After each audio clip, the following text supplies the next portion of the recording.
So this is where I live. Gonna play around with this channel. This is the bottom half. This is where I store stuff. There's a wood chipper. Right here I keep, and I just divided this. I built this out of a bunch of reclaimed, recycled stuff. That half right there is horse manure that's pretty rotted down. It was older when I got it, and it's been there for quite some time. This right here was filled to the top last fall with leaves, mostly whole, a couple chopped, and basically I just let it sit there, and it's going down to that. Which, ooh, what is this? Ooh, I don't know what that was. It's creepy. But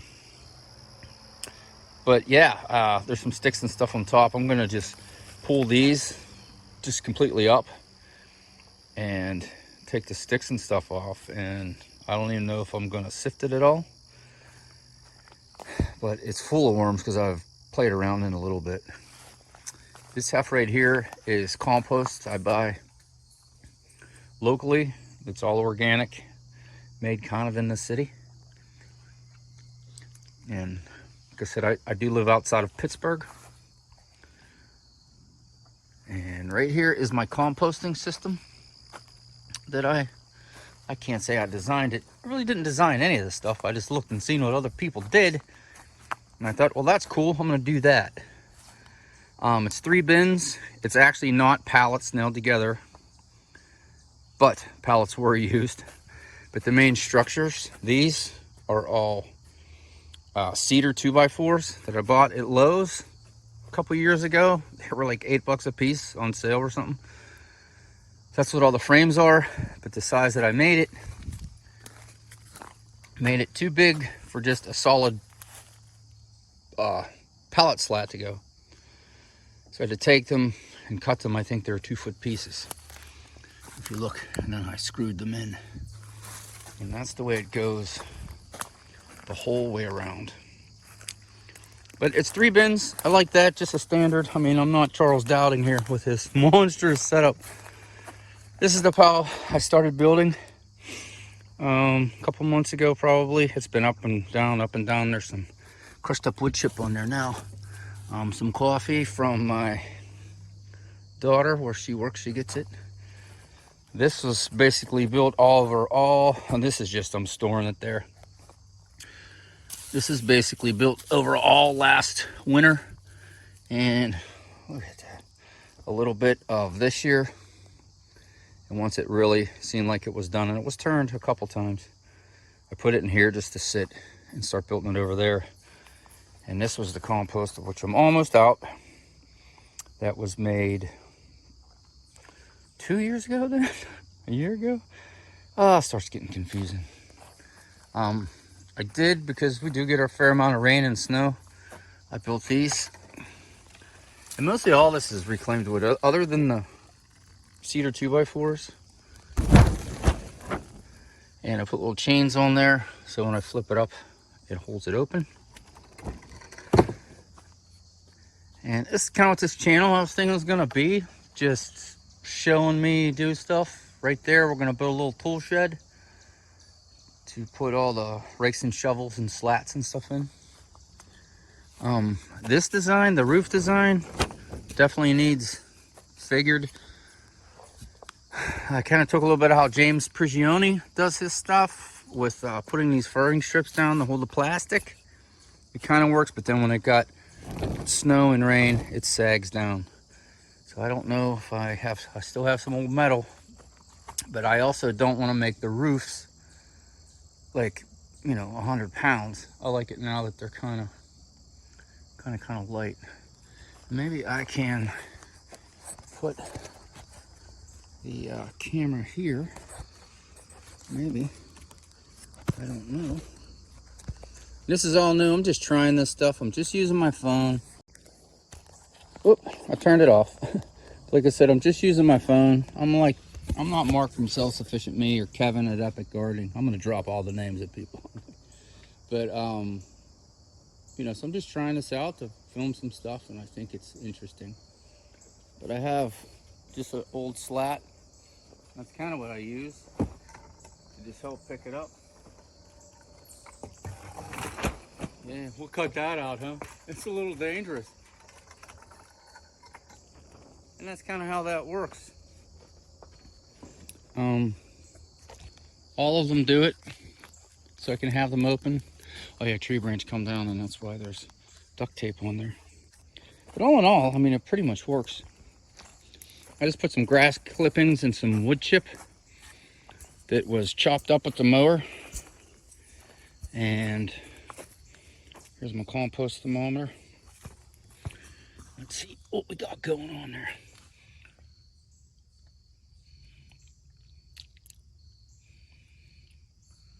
So we're at about,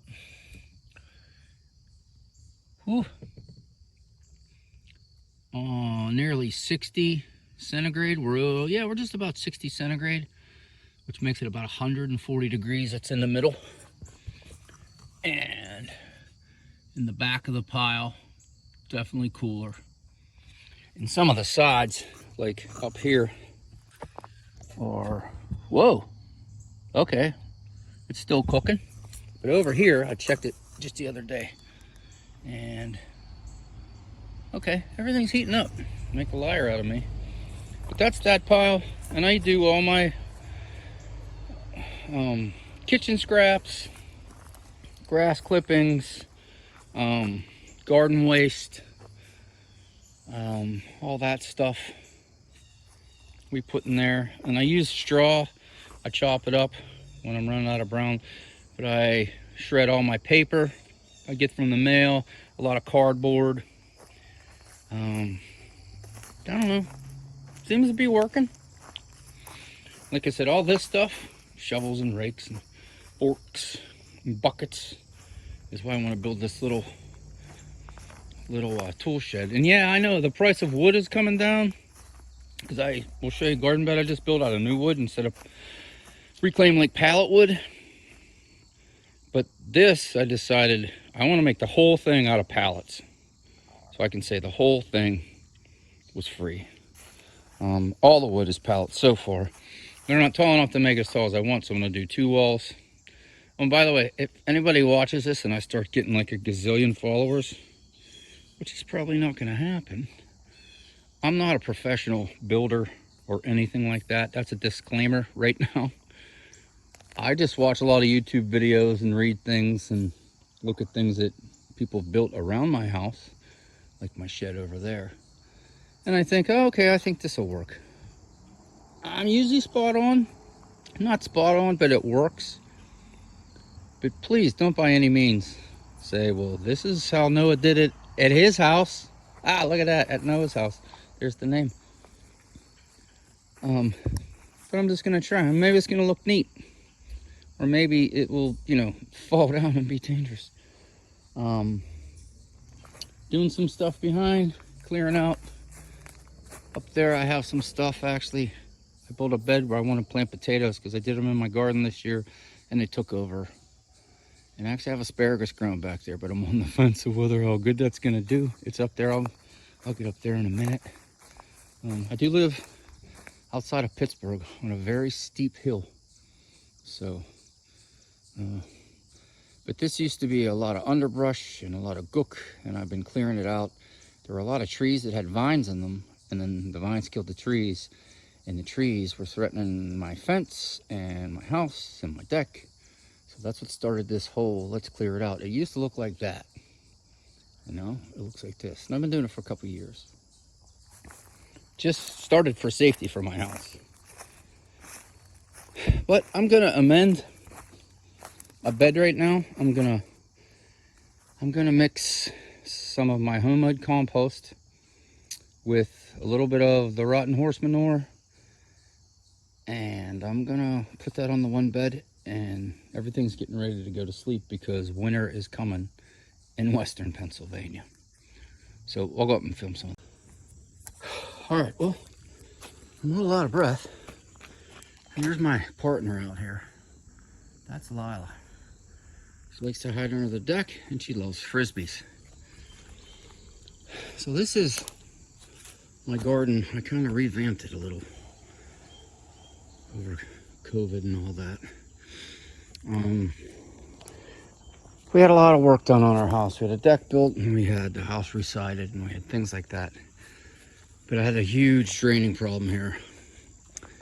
So we had a lot of digging. It was a mess. The grass was gone. It was always muddy up here. It was like a lake for a while. This half is not done yet, but you can see we redug the ditches. So I decided, I saw a tree cutting guy and wood chips everywhere. And it kind of keeps the mud down. I don't have to worry about cutting the grass. It's good for my dogs because they're not out here in the mud. This is what I got. Those right there, if anybody's wondering, go on those beds right there for winter.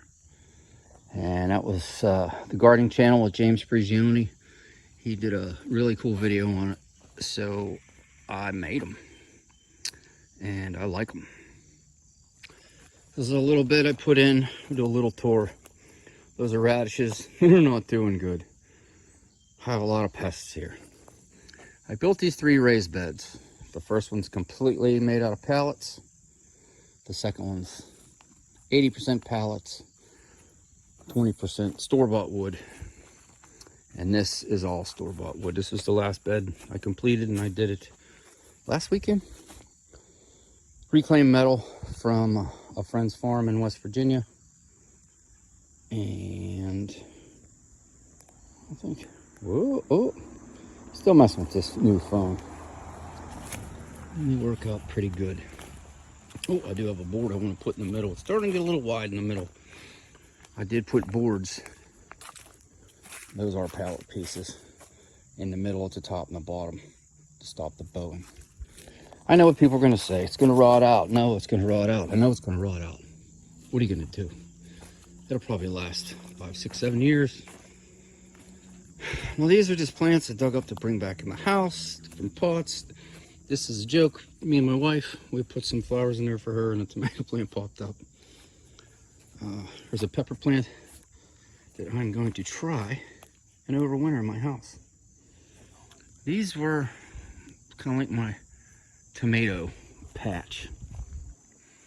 I did them on grow bags. It's the first time I ever used grow bags. I have a lot of grow bags. These were all pots that I had. I made the soil.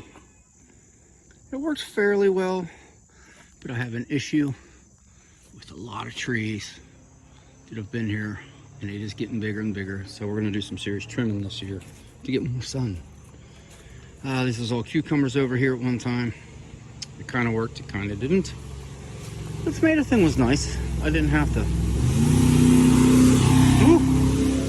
to constantly stake them and tie them. I weaved them through the mesh, and once they got up so high, I just let them bend over the top. And I saw Mark from Self-Sufficient Me do that in a video, so I decided to try it just to let them fall over. These are Lima beans. They're still going. Never grew them before, and I'm not really sure when they're done. More tomatoes. And the tomatoes, it's been good. It has. The tomato plants here, I ripped some out. Those were just afterthoughts. They were extras from the main planting, so I just started sticking them everywhere. And there used to be 2 right there. There was a couple over in this bed, we'll see. Well, this has been my main garden for close to 20 years, right over here. Where the tomato patch is at has been a couple different things. But this has been my main bed. And this other big grow bag I grew potatoes in. It worked out pretty good. This is just some seedlings, and I built this to put some mesh over it because just caterpillars. I posted a video on Instagram a while ago. I did this and I trapped a caterpillar in there. So he had free reign and he ate everything. But now I have some stuff. And I want to get in for fall because I want to put my hoop houses on. And, you know, I hope that works. This was the first raised bed I ever built. It's a lot of pallets. And I was like, yeah, I'm going to make a ton of these. I'm going to make 20 of these. Well, it took a lot of wood. It was extremely labor intensive. And it just wasn't efficient. So I did have it. I put it there, and it worked out really good. I grew beets in it. Put a couple tomato plants that were really tall, and I might make one more to put there, just so it looks balanced. Now this, I was down below showing my compost area and all that, is 3 5-gallon buckets of homemade compost and 1 bucket of that rotted horse manure that I showed you guys. Now this, oh, here she comes, and she loves her frisbees. Lila Lou, do you like frisbees? Now, she's very good in the garden. She respects the paths and does walk in the beds here and there. But these beds they've been here for, like I said, close to 20 years. I put the rock down a few years ago, some weed screen under there because I was tired of weeds. And then I happened to come into some wood, and I boxed them all in, which they never used to be boxed in. And now I'm really wishing that I didn't put the rock down, that I just had wood chip down there. But I'm not taking the rocks out because I'm just not. Had some cucumbers growing here. They're finishing out. They were teeny tiny little Mexican sour cucumbers. There's one right there, and they are tiny, but really cool. Made little pickles out of them. These are pepper plants. Everything that's still around are like pepper and eggplant. And everything came in so late, so I'm gonna let them go. We got a frost coming, but I'm gonna try to cover them with some netting. These are onions. I have the worst luck with growing onions, but some tomatoes finishing. More stuff there. This bed finished. We had carrots and we had parsnips and all kind of stuff. More pepper plants. Now, these beds right here are the ones that the hoop houses go in. And I just left the hinges in there, and I popped the pins out, which they're rusted in there now. And I'll just pop them right back on. So here comes Lou. She's pretty respectful. But all in all, this is what I have right now. Over here, I would love to build a greenhouse, which is why I didn't put my raised beds there, why I started my raised beds there. And I have some ideas, and that's kind of what I want to do on this channel. I come up with goofy things to do and goofy ideas. And sometimes they work and sometimes they don't. But this wheelbarrow, I'm going to amend this. A couple inches of compost on there. These are kind of no dig. Charles Dowding, that's all him. I did that with this bed, with homemade stuff. And this bed is the store-bought stuff from the Landscape Supply organic place. Never used it, so I don't know. But that's what I'm going to do. I'm going to do that, and I'm thinking of building a hoop for that. And that way, it's higher. I don't know how temperature is going to go with it, if it'll freeze or not. But it's a plan today to do some stuff like that, and I'm going to build a little something in my shed maybe. And this is what's happening at Noah's house. What do we got to say? Please like, subscribe, share. I'd love it if, 10,000 people watch my videos and commented if they were great or they were bad or you're an idiot. They said no, I was doing something. But for now, this is probably going to be my first long video. I'm going to edit these together somehow. And yeah, we'll see.